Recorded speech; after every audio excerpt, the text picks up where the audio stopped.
Hello, thank you for listening to and watching You Had Options. This episode, I have Jordan Shroyer. I believe I'm pronouncing the last name right. Jordan Shroyer from the band Teen Agers, the band Virginity. He helps out with the Smart Punk Records. Great conversation. It was really fun talking to him. Make sure you check out Virginity on Instagram. It's at Virginity is Rad. Teen Agers is teen_agers. Smart Punk Records is just at Smart Punk Records. Yeah. Make sure to check them out. Go follow the twitch.tv/youhadoptions. Been having a lot of fun on there. Make sure you go find us on Instagram at youhadoptions. Find us on Twitter at youhadoptions. Yeah, go like, subscribe, rate, all that good stuff. It helps. I'm so grateful for all the support I've gotten so far on this podcast and the great people I've been able to talk to. One of them being Jordan. I hope you enjoy. Thank you.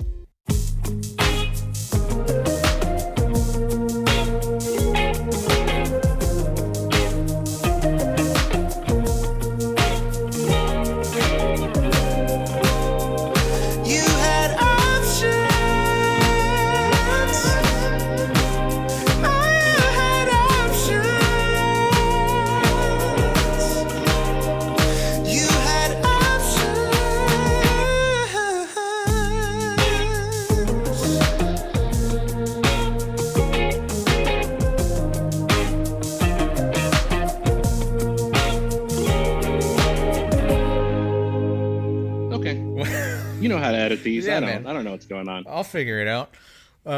Jordan, thank you for joining me. Oh, thanks for having me. This podcast. Yeah. I noticed reviewing your old ones. If they're airing in the order that I see, this would be episode 27. 27, yeah. And I think you and I have matching 27 tattoos. Riverdale? So, oh my gosh. So how fitting. Serendipity. It was meant to be. Yeah. Do you know a lot of people with 27 tattoos? I know a few. I know Holly from Talk Me Off has one. Right. That's the only person off the top of my head I know until I saw yours. So yeah. Billy Joe Armstrong has one. Okay. But, are you guys close? Yeah, BFFs. I do consider this my Green Day tattoo. I know that's probably the wrong reason to have it. But. Your Green Day tattoo? Yeah. Yeah. Even though it's a Riverdale tattoo. It's my East Bay punk rock homage tattoo. That's fair. You know. Yeah, wasn't what's his Mike Dirnt? Wasn't he in the Riverdales for a minute? He played on one Screeching Weasel record. Or Screeching Weasel, yeah. But it was in that same era that they did the first Riverdales record. Yeah. Man. How to Make Friends and Irritate People. Yes. Yeah. Yeah. We were playing, and I forgot the name of the town. It's right outside of Pittsburgh, and we stopped at a Wawa, and some random woman just walked up with a 27 tattoo. And I was like, that's bizarre. You don't just run into people, let alone just in the wild at the Wawa. It's weird. Even before I was into punk rock, that was the number I remember being really young, a little kid, and I couldn't decide if my favorite number was going to be 2 or 7. And I was like, it's going to be 27. This is when I was 7 or 8, before I got into Green Day or anything. So right. when I saw that Riverdale's record, it always stuck with me as kind of a weird, cool thing. Yeah.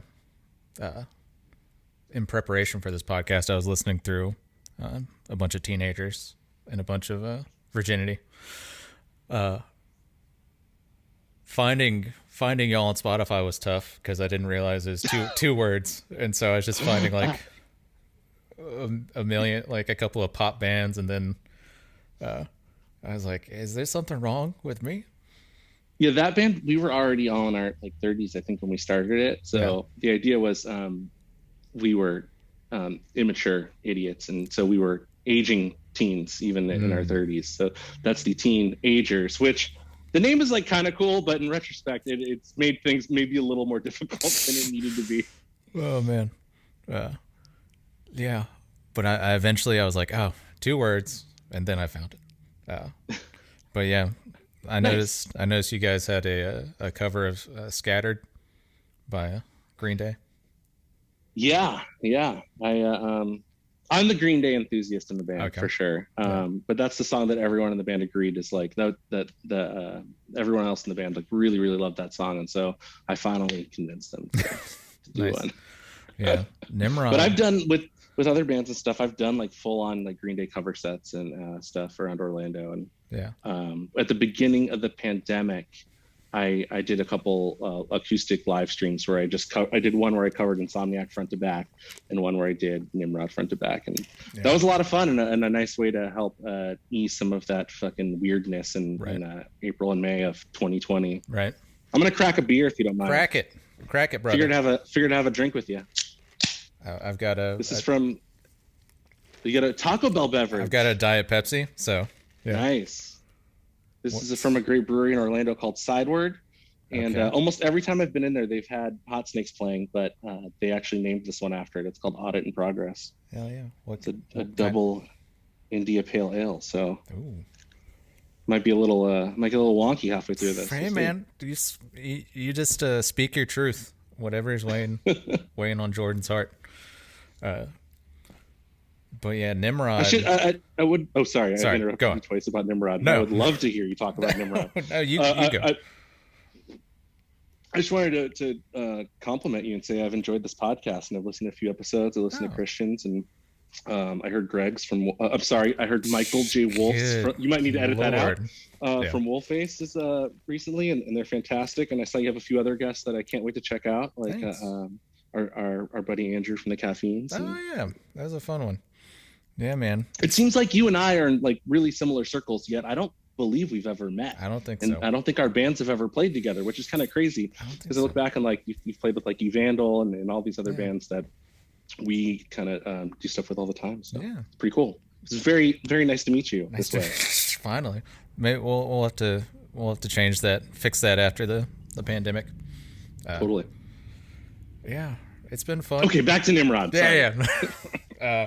Anyways, so Nimrod, that was like one of those albums as a kid that I got, and I was like just listened to it to death, and just like the cover was sick, with the covering the face of the the school kids, and was that album this like a similar thing for you, where you just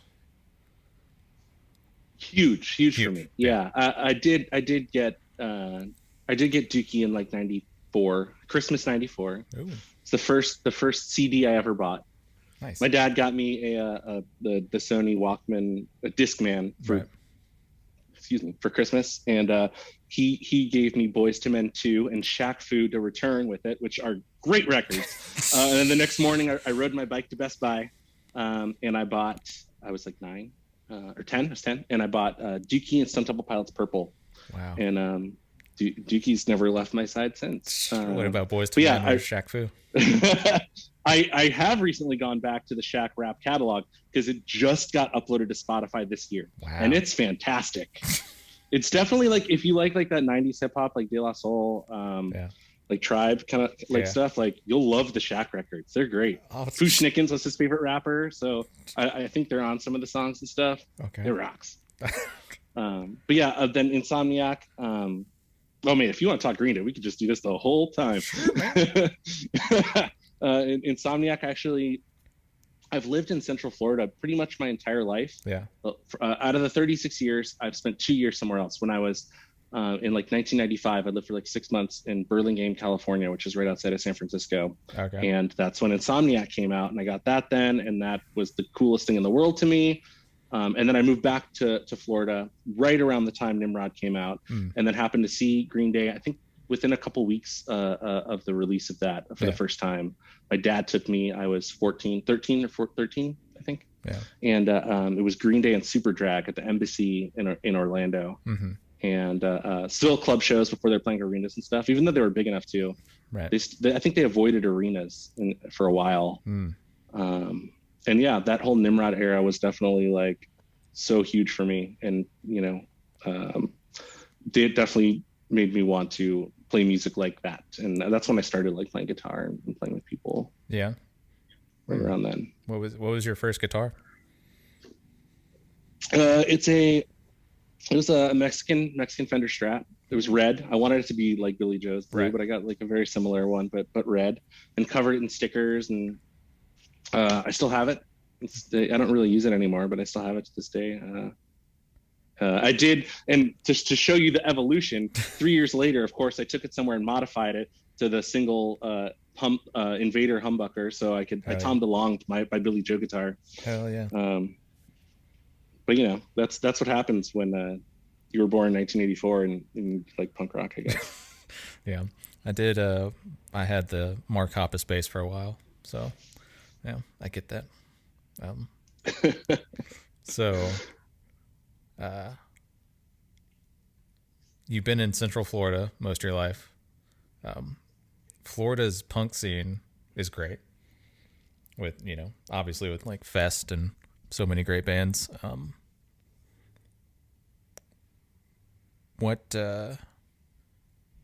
know. What is it about Florida, I guess, that it produced so many good punk bands? I think Gainesville, it probably came out of, I would assume, boredom and community, and a nice combination of those two things. Because, yeah, you look back on the history of like the Gainesville punk rock scene, and my computer just, I'm checking one thing. I want to make sure I'm recording this audio for you because That's my cool. computer just, the screensaver went up, and I want to make sure it's still running. Sorry. Okay, that's all good. And we're back. Gainesville, I think it was a mix of probably boredom and just like a cool community of people. Yeah, looking back on it, I think it's, you know, just as cool as like the East Bay scene and all that. When you look back at like what these bands are doing in the early 90s, it probably was the East Coast version of Berkeley, like in my head. Yeah. Like Less Than Jake, Hot Water, and Radon, and just like there's just a gazillion cooler, smaller bands that a lot of them still do stuff. But yeah, I mean, Florida in general has had a lot of really cool bands. Quit is really cool from Miami. Like, I'm just thinking about early 90s stuff. And I don't know. Yeah, it was, for me, getting back into music, like the band I played in like high school and a little bit after that was called Rory. And it was way more in like the mainstream wannabe, like on Warped Tour world kind of a band. Right. And we took that full steam for a few years, and we did a lot of touring and made a couple of records, and it was so awesome and so much fun. But when it ended, I kind of just stopped playing music for like 3 years. I didn't really do anything. Yeah. And then I went to Fest 6, and that changed my life. And I was like, this is what I need to be doing. Right. This is my favorite kind of music. These people are amazing. It like going there was just such a beautiful experience. Yeah. Like walking around and people just passing their flask to you and being like, hey, you should go check out this band, and just walking into random rooms and seeing the copyrights for the first time who I'd never heard of, and just like being blown away. And seeing the Ergs and Lemuria and just that was like my musical rebirth. It was Fest 6 and yeah, I would say all the cool things I've done since then was because I decided to go to that place that weekend. Wow. Yeah, Fest is definitely a different experience for anyone who hasn't been. There's no other festival like it. For sure. Yeah, it's definitely, it's crazy that it's like, it seems like it's such a big thing, but it's really so small. Like they max out at like 3,000 tickets a year. Yeah. Even though there's like over 4,000 people there, because maybe 4,500 people, because between bands and volunteers, that takes up like a third of their attendance. Right. Yeah. But it's like such a communal thing. Like I've been to South by Southwest and it's like 50 times that size. Yeah. But it's almost like Fest is like the mini microcosm in a specific kind of world of like a South by Southwest. And not saying like every band sounds the same, because there are a billion different sounding acts that play Fest. But I think everybody there is kind of in the same headspace of why they're there and why they do what they do and why they do music at all. Right. Yeah. And I can't back Fest enough. I love it. It's just such a great thing. All right. Yeah.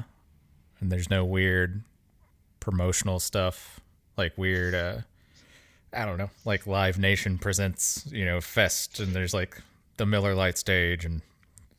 No, there's sponsorships. Like I work with Smart Punk Records, and we've been a sponsor for years, and the sponsorships are just really minimal, just like nice and also like super affordable and really cool. Like, and they treat the sponsors really well, and the sponsors don't like intrude on really anything. Like, obviously the biggest sponsor is PBR, right? And like it says PBR everywhere, but like I don't think they would bring anybody in that they would think would make people feel like uncomfortable. Like everybody's just kind of friends, and then we hang out with all those people. Like the PBR people like are actually huge fans of the bands that play Fest, and they're in the crowd at every show, and they're drinking just as much, if not more, than everyone else. Right. Yeah. The fests that I've been to have definitely been a drinking experiment of how much PBR I can consume in the weekend. The PBR to bowel movement ratio is something you got to keep track of. Yeah, man. So working with Smart Punk, how long have you been working with them? Well, it's kind of interesting. Like, it's not the same Smart Punk that existed like in the Warped Tour days back then, like 15 years ago or whatever. Basically, the company that I was working for and have still been working for the last like 11 years, basically acquired just the name Smart Punk and their logo or whatever, in exchange for paying off all their debts, because they were not paying their bands. They were just, from what I hear from hearsay, is they were spending all their money on like that Warped Tour stage, and they accrued a lot of debt, owed a lot of people money, and I think like we acquired it in exchange for just being like, give us the rights to everything, we'll pay off all your debts. And they're like, cool. That's how I've heard it. But then sat on it for like 5 years or more. And Grant, who we would call the head honcho of Smart Punk, he knew how ingrained in that world I was, and was into like, let's finally do this. What are we sitting on our asses for? Let's do it. So he and I kind of like got it jump started, and we put out a reissue of the first Game Face record, which hadn't been on vinyl in like 20 years or something. And started putting out some friends bands, and he fronts a band called Suck Brick Kid. That's awesome. Oh, right. And we put out the Teen Agers records. And then we just kind of let it keep growing, and ended up doing the entire like vinyl distro thing that now has thousands of titles. We're going to put out, as of this year, by the end of this year, we'll put out over 50 releases in the last 4 or 5 years. And we have a physical brick and mortar record store out by UCF in Orlando now too. So it's been great. And I think this year's been the best year ever. And I attribute a lot of that to Matt Burns. He's the guy who's been handling most of the day-to-day for Smart Punk record label. And he's brought in like so many cool bands. And man, like there's some stuff that's not announced yet for later this year that I am just so excited for. Like the next 5 records we're putting out are like so high quality, like musically and production wise. And the last half of 2021, I think it's going to be the best 5 records we've ever put out. So I am just so excited about that. Hell yeah. Have you ever gotten a band send you a record and the production wasn't like where you guys wanted it to be, and you're like, we'll put it out, but you gotta re-record? You don't have to name names or anything. I'll say, and it's a guest you've had, the Talking Off record, which I fucking love. It's really, really good. But it didn't sound very good. And I was like, these songs are great, but the recording is just like, I'm just like, it could be so much better. And they totally saw eye to eye with me on that. And I was very, very blunt with them about it.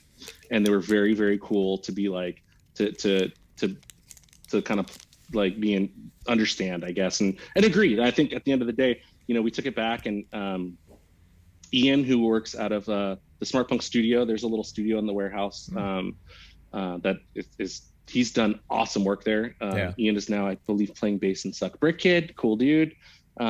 He remixed the record, and remastered it and took it to just a different level, and it just sounds like night and day, like a different record. Wow. And that's the one that you hear. And not Abyss, not the EP they just put out, but the full length they put out last year. That's what I'm talking about. And I love it. I've listened to that record a billion times. It's so much fun, and I'm so glad we did that, because it just brightened the whole thing. It was a really dull sounding recording, but we didn't have to re-record anything. It was literally just getting like a good solid mix, playing with the EQs a little bit. Yeah. But it was great, and that band's cool, and those are some awesome people. Yeah.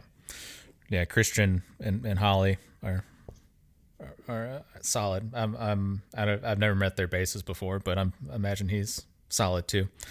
Are you like a recording? Do you know a lot about like recording? Me, no, I'm terrible at it. I'm trying to like get good at demoing and stuff. Like I've recently got built a room in my house that is like the music like practice room. Yeah. And what I'm working on now is getting like a 16 channel input board where I can have everything mic'd up. So there's a drum set always set up in there. There's 2 guitar amps, the bass amp always set up, and like 4 mics.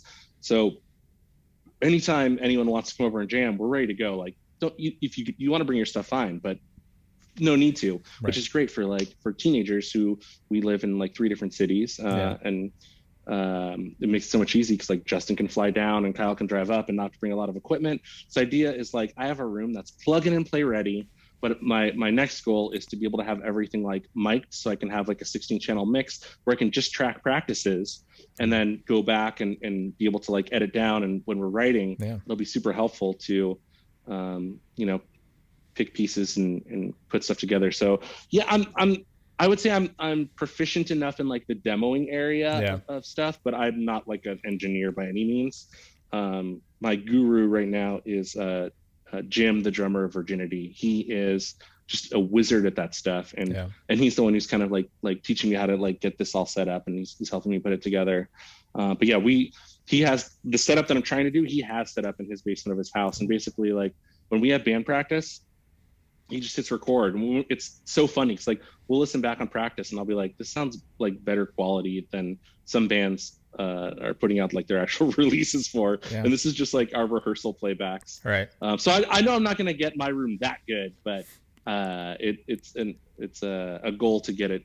Like if I can get it a third as good as he has it, I'll be very, very happy. Right. Yeah. I think it's tough for a band to figure out like how to record an album and like what's the most important part. Is it spending a crazy amount of money to go to a studio, or should you just be spending more money on mixing and mastering? It's a tough balance, I guess, but I guess that just comes with experience, and I do think every band has their guy now that seems to be the one that's like taking on the initiative to be the one that's getting good at engineering and figuring out how to record. And Virginity has recorded everything so far ourselves. The new record that we're gonna have coming out later this year, we had mixed by someone else, but everything we've done, we've tracked at Jim's house, and it's he basically can make it sound like a real recording studio in his house. And I feel like most bands are kind of doing that thing. Like I see a lot of really high quality stuff coming out of bedrooms these days. But the next Taking Meds record, like they went and recorded with Kurt Valley, and it shows. It really it's incredible. Like it's like, oh yeah, you go track with the pros and you get the pro stuff back. It because it's more than just the engineering and the producing and the equipment. It's the whole experience. And there is something to say about going somewhere and being in a completely different mindset than you would be at home, or just taking a week off from life and immersing yourself in the experience of that recording. There's really kind of nothing like that. But we do, with these future machines we have the ability to kind of do everything on them too. So you're right. It is like what is the best thing to do? And I think the best thing to do is play around and do it different every time. Don't get comfortable. Right. So you said there's a new Virginity record coming out. Yeah, it's tracked, it's done, it's mixed, it's mastered. We are. I'm saying the stuff too early because we're not announcing it for a little while. Yeah. But it's coming out. It's going to come out later this year. We're still working on a release date. We're going to have a new song out very, very soon.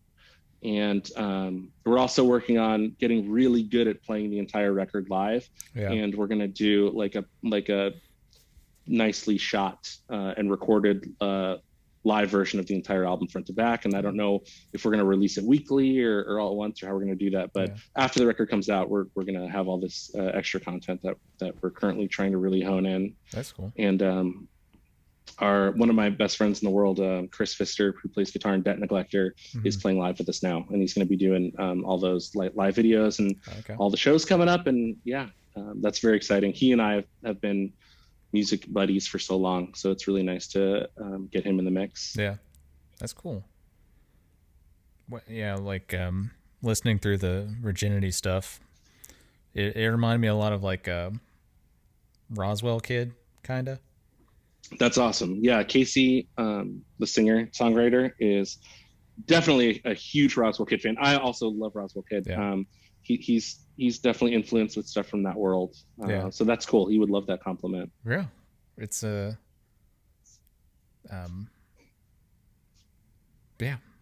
I think so. That's why that was one of the bands that was just coming to my brain. That Roswell Kid record with Wendy's Trash Can on it. Yeah, the one that was on side one right before side one imploded. Yeah. God, such a great record. So awesome. Yeah, good stuff. Yeah. That was an early so another thing like Smart Punk's been trying to do is do a lot of like exclusive releases, and that was like one of the early ones that we did. And we did like they gave us an exclusive variant of that and a couple hundred copies, and we made an embroidered patch of the cover art. And that was kind of like, we've done a lot of stuff since, and that was really one of the early ones that we were like, okay, this is what we can do with this. And we've had a lot of success with stuff like that. We did 2 Less Than Jake records last year. Ooh. And those were so awesome. Like for me, that was like such a huge passion project because besides Green Day, that was my favorite band growing up. Oh, yeah. That was like the big Florida band. Like that's the closest thing to a local band I had that was like, right. And so we did Anthem and B is for B-sides, and it came out so cool. And we did a bunch of really cool bonus items with it and stuff. And that was rad. Yeah, it seems like y'all at Smart Punk, you guys just don't want to put out, the albums. You want to do something special for them, right? Yeah, definitely. I mean, it's even though it's a record label, it's very vinyl focused. Yeah. And so the packaging and the artwork and everything is really important to it. And that's another thing that came to me from my love of Less Than Jake and being really influenced by Vinny Fiorello, who, he has Paper and Plastic now. And it's as much a record label as it is a toy company. And we don't go that far with it, but, I think looking at the whole package is like, I'm a huge record collector, and I look at my records more than I play them, Right. You can't play all of them all the time. Right. But I love pulling out a jacket and looking at the liner notes and like feeling the cover and the different textures and like having like, oh, it's so cool that I have this colorway and there's only 149 other people that have this. Yeah. Like I'm such a dork about that stuff. So we definitely pour all of that like love and nerdiness into everything we do at Smart Punk. Yeah, it shows. Like the new Talk Me Off EP. Those variants are crazy. The like so cool gray and black, I guess, white-ish. Christian really pioneered the look for that. I mean, he designed the cover and stuff, and I think we threw out the ideas for the how we were going to do like the different splatters and the milky clear and all that stuff and the split and all that. But it was definitely his vision to do the 10-inch and everything be like monochromatic, black and white. Yeah, it paid off. It looks really cool. Yeah, it's sick. Yeah, Christian is a great designer. I've used him for a bunch of band stuff, and he made me a design for the. He made me a design for the podcast. I need to get printed up on some shirts, but Oh, that's awesome. Yeah. Yeah, Kyle McDougall, the drummer of Teen Agers, his dog of 12 years just passed away a couple Oh, weeks ago, and he took it pretty rough. And of right. course he would. And Christian drew a portrait of his dog Judy, Oh, and nice. put a Hot Water Music quote below it. And I'm sure he was crying like a baby when that showed up in the mail a couple Yeah. days ago. He just got it, but yeah, his art is fantastic. Yeah. Yeah. Yeah. I've had him. He did a couple of pet portraits for me as well. Yeah. It's great. Oh, man. So I didn't real I also wanted to apologize for being a little difficult with locking in the time for this. It's been kind of like a crazy few days. Yeah. Um, my dog, my ex-wife and I share custody of our dog Larry, and Okay. she had a, a a teeth cleaning. And if you know about dogs' teeth The cleanings, it's dog. not like a Yeah. normal thing. It's like you do it like once or twice in their lifetimes. Right. They sedate them. They put it and they it's like a couple hours, like a Right. big deal. Like Larry's breath has been just fucking horrendous. It was like we have to do it, and we were expecting them to probably pull like a rotten tooth or two. Yeah. And so we're like, okay, so we'll trade off just taking care of her, making sure like we baby this little girl. Right. They ended up taking out 18 teeth. Buddy. Yeah. That's a lot. I was like, oh, she looks like a real Florida girl now. Yeah, man. Jeez. So yeah, so we're like, so we spent about, the last 48 hours, like really just being by her side at every second, making sure she's okay and comfortable. And she was, it was so sad hearing her whimper so much the first day. But as of this morning, she seems like really, really like she's getting back to herself and getting back to normal again. Damn. But, How many? so I've spent the last couple of days just watching movies and hanging out with my dog, but making sure she feels good, because I can't imagine. But dogs have 42 teeth. I was So about to 18 say. is like, yeah, dogs have a lot of teeth, but her down here, these are gone, and up Yeah. here, these are gone. But she still has like her fangs, Yeah. and then a bunch of stuff in the back, but not a lot of teeth on the top. Buddy. She have to gum that food from now on. Maybe you can get her some dog dentures or something. I'm sure that's a thing. Yeah, yeah. I was like a set of those like vampire teeth Yeah. or something. Some dog veneers. I'm sure you can get. I didn't realize how expansive Smart Punk was. Like, I didn't realize you guys had a physical store, and like you're saying, you guys have like a warehouse and like recording studio. Yeah, we've took on a lot of projects. The record store is awesome. Alex Cooper, who has been on the Smart Punk team for 5+ years, really like spearheaded that project, and with Grant's the grand master of Smart Punk, and he throws stuff at people and lets them run with it. And Cooper like made this really kick-ass record store. I hope there's more of them someday, but this one's doing great. And it's not just a punk rock record store. It's like it's a record store, right? If you're ever in Central Florida, I highly recommend visiting it. It's not like downtown Orlando. It's by UCF, but it's really cool.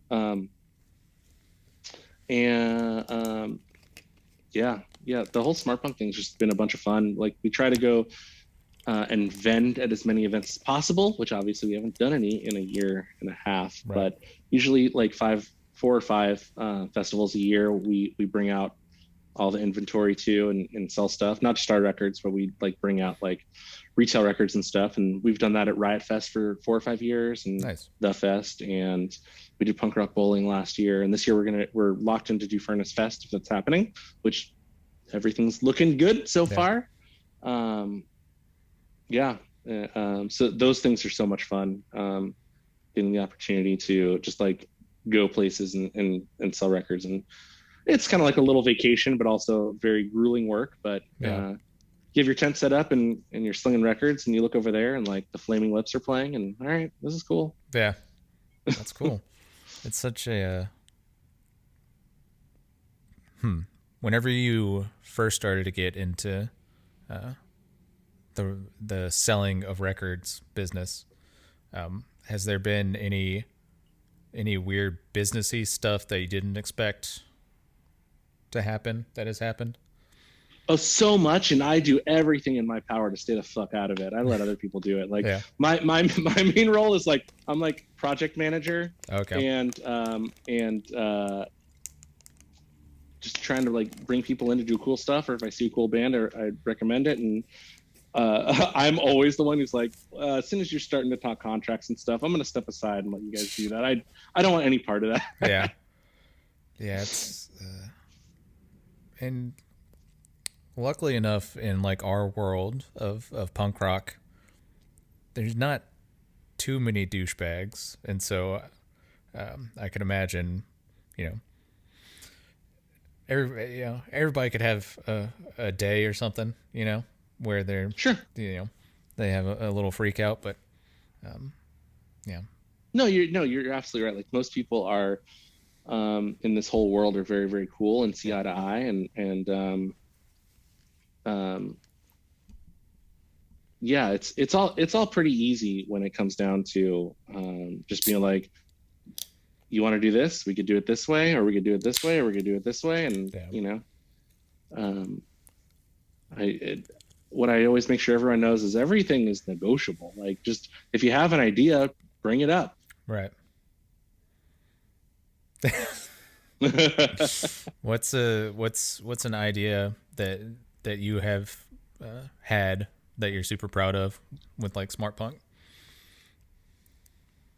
Oh, that's a great question.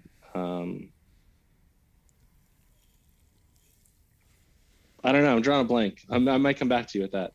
Okay. There's just it's so many little things. I mean, like you know, I honestly the Less Than Jake project, that's like such a dream come true for me, and also doing the rehasher 7 inches we've been doing, and there's another thing coming up. I don't think we've announced it yet, but that'll be happening soon. And then actually, you know what, a huge one, maybe this is the coolest, and this is the biggest pain in the ass in the world, but it was the Chris DeMake's book. It's called Blast from the Past. Okay. So this is Chris from Less Than Jake, and you know, he started doing this thing for a couple of years ago, where every day he was posting a different photo, and he's like, I'm gonna post a photo with a story for every day for a year. And in the middle of it, he was like, this would be kind of cool to turn into a book. And I immediately hit him up and was like, dude, if you want to do that, I'm 100% on board. Let's fucking do it. Yeah. And he was all about it. And yeah, this was the product of it. And none of us knew anything about making books. So it was like quite a challenge to edit it and put it together and make it look really cool and get it printed. But and it was probably the hardest thing we've ever done, but worth it. Yeah. And he's been so cool about like writing a bunch of songs for it too. And he's in the process of writing and recording. I think at the end of the day, we're going to do 12 songs. We're doing a 7-inch every 2 or 3 months with 2 songs. And they're all songs that are kind of like stories that relate to the book. Yeah. Whether it be like a character that he plays, or you know, he has songs about his dad, and he has songs about friends that have died, and songs about just like being a kid and trying to start out as a band. So it's all very personal for him. Yeah. But what's really cool about this book is, for years he would always dress up like these fucking crazy characters, and a lot of this is documenting that period between like 1996 and maybe 2000 or something, where he was never himself. He was always pretending he was a different person on stage and wearing crazy wigs, and he would just go to thrift stores because he was bored on tour, and he would just buy the craziest shit and wear it on stage. And he turned it into these insane characters, and that's what a lot of this book is about, and a bunch of the songs he's writing. So the whole project, which is ongoing, we're in the middle of like a 2-year campaign for this. I'd say that's my favorite thing that I've ever found a way to help nurture into life. That's cool. So it's a lot of fun. So that book's out right now, you said? Yeah, it's out. Yeah, you can go to chrisdemakes.com or SmartPunk. And this past week, or maybe 2 weeks ago, we just released the second 7-inch, which has 2 new songs. And then we put it out on a 420. So we did a papers pack and a a frisbee that's like tie-dye looking that has one of his insane characters on it. Nice. And it's actually like we went high quality on it, got like a really nice frisbee, like the ones that like the pros use in like the frisbee competitions. Yeah. So I'm really excited about getting those in the mail in like 4 weeks. Wow. So yeah, you guys will pretty much make any merch. What's the... Yeah, well, so Smartpunk is technically owned by AKT, which is a merchandising company that does a lot of stuff for bands and basically anyone. I mean, we're a warehouse that's a screen print shop and does merchandising, but also has been doing e-commerce and that kind of stuff for like 15 years, and does everything from like small punk rock local bands all the way to I did the Oprah tour last year. So we do like a little bit of everything, like any kind of tour you can imagine. Like we make and do all the like the tour merchandise and the e-commerce for. That's funny. Did you get to meet Oprah? I did. Yeah, I spent some time on that tour and had a couple interactions with her, and it was crazy. Like me and a couple of the people we work with were like backstage after the first show, and it was all the Oprah tour was all in arenas. It was a 9-week tour, 9 dates. It was like just Saturdays. You go from like Fort Lauderdale to Washington D.C. to Brooklyn to Denver. Like it was just all over. But after the first show, I was hanging out with my team backstage, and we're just like kind of in a circle talking, and all of a sudden, like Oprah's just in our circle, just being like, "Thank you guys so much. This is great. We just had the best day. It was so awesome." And she looked me in the eyes, and I can't like I was just like, oh my god, like I don't get starstruck, but I just Oprah's like pretty big. I felt like I met the Pope or something. Like it was different. Like I was like elated, and she looked at me in the eyes, and she goes, "Hey, we're all like feeding off your positive energy. It's so great having you here." And I was like high for a week. Wow, it's pretty cool. Wow, so that's got to be the biggest celebrity you've met through your work, right? Yeah. Oh yeah, sure. Yeah. I'm sure. Yeah. What, well, most of the people that like I'm really excited to meet are like dudes in my favorite punk rock bands. Right. But like when it comes to like meeting Oprah, that's a little next level. Yeah. Did you guys exchange information? Or anything? No. But but it was a great experience. It was really fun, and I'm a big NBA basketball fan, and every show was in an NBA arena. So we were like in like the Golden State Warriors locker room and like the Hawks locker room and stuff. And I was like, this is cool. That's cool. Get to like see the behind the scenes of that stuff. Did you grab anything from any of the locker rooms as a memento? No, I didn't steal anything. I took photos probably where I was supposed to take photos. Okay. That's about it. Wow. Yeah. I was a good boy. Oh man, yeah, I probably would have been looking for a loose sneaker or something. I might have grabbed.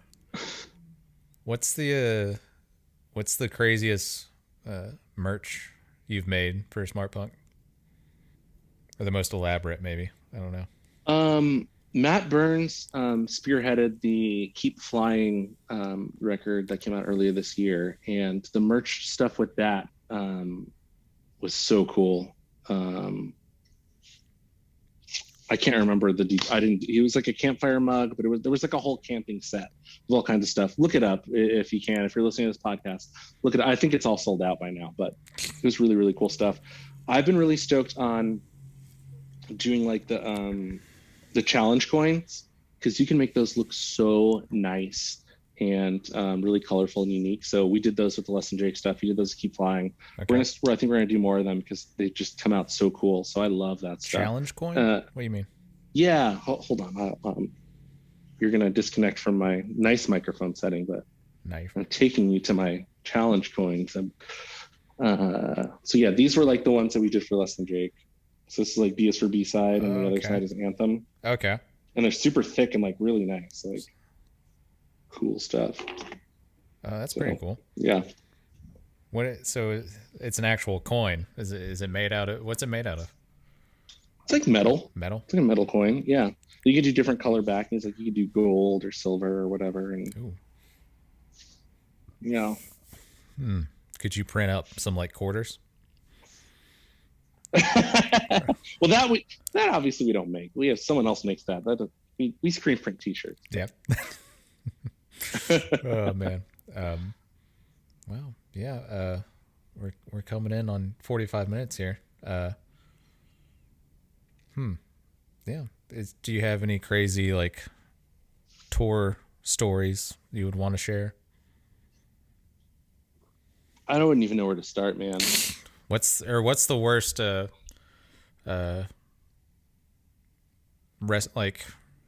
truck stop story you have?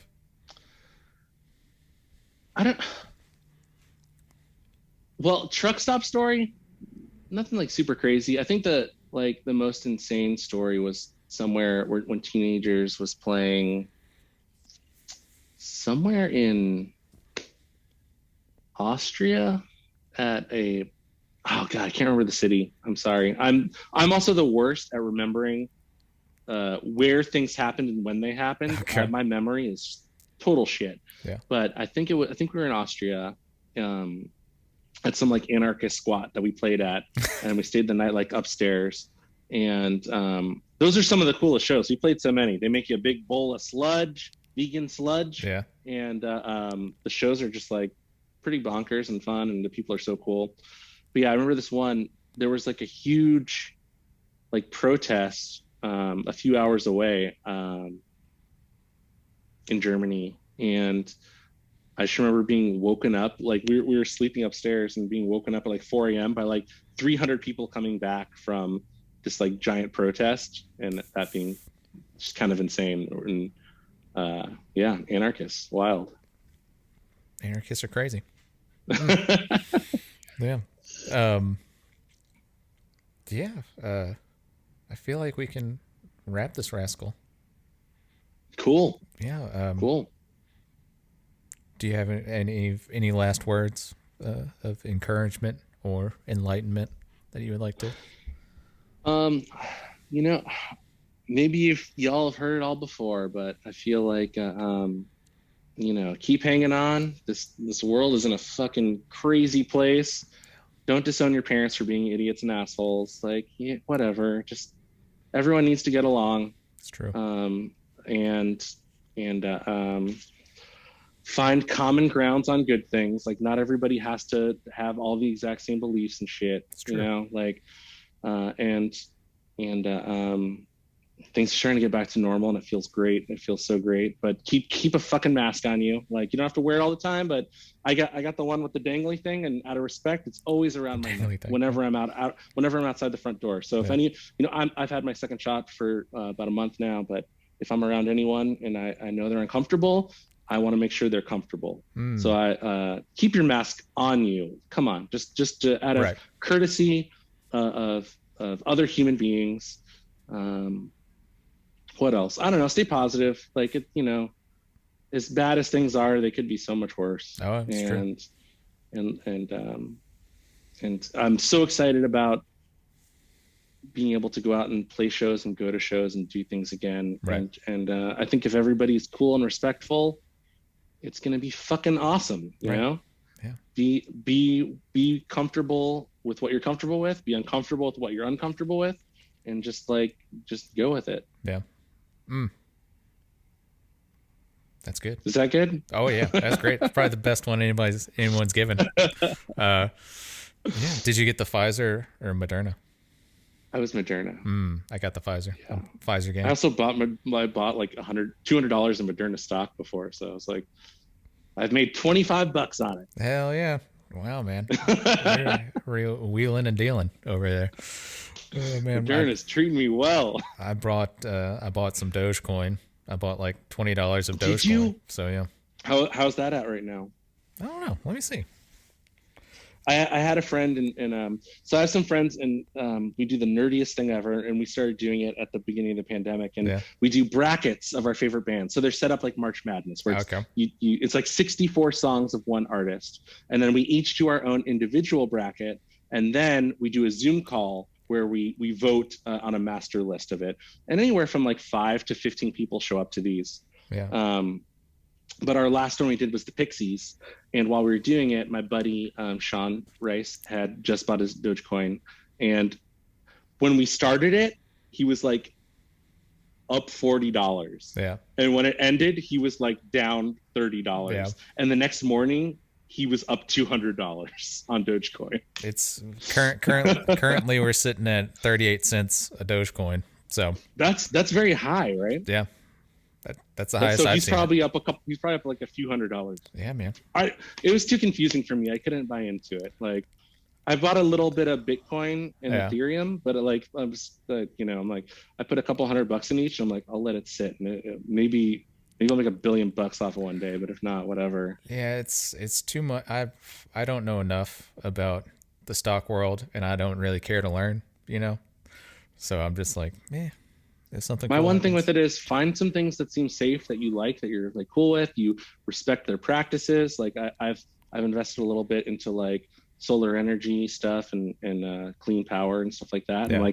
And my thing is like, I just like fucking forget it. Yeah. Like I'm like, this is going to be like either my retirement money or I won't have it. Like I don't use money I would ever need. I do that with like, if I have a little extra, I'm like, I'm going to invest it, and then I'm just going to let it go. I'm going to let it sit. And hopefully someday I'll have like a nice retirement from it. Yeah. If I lose it, it's literally gambling. It's no different than going to Vegas. For sure. It's the same shit. Yeah. Like, and the more you see the shit, and the more you see like Dogecoin and NFTs and all this shit and how much money they're worth, the more I'm like, oh, money is fake. This is bullshit. None of this is real. Right. Whatever. It's true. Yeah. NFTs, I don't understand that shit either. It's like, it's so crazy. What is it? Fat Mike's doing NFTs now. Yeah, I saw that. You see that? Yeah. He's doing NFTs, and he's sending like demos of like old songs and stuff and as NFTs. It's wild. Wow. Crazy stuff. This is now turned into a financial podcast. Well, I would need another beer if we were going to keep going down that road. Yeah. Jordan, stay on, but you had options, but you decided to talk to me, and I thank you. Thanks for having me. This is a lot of fun. Oh, yeah.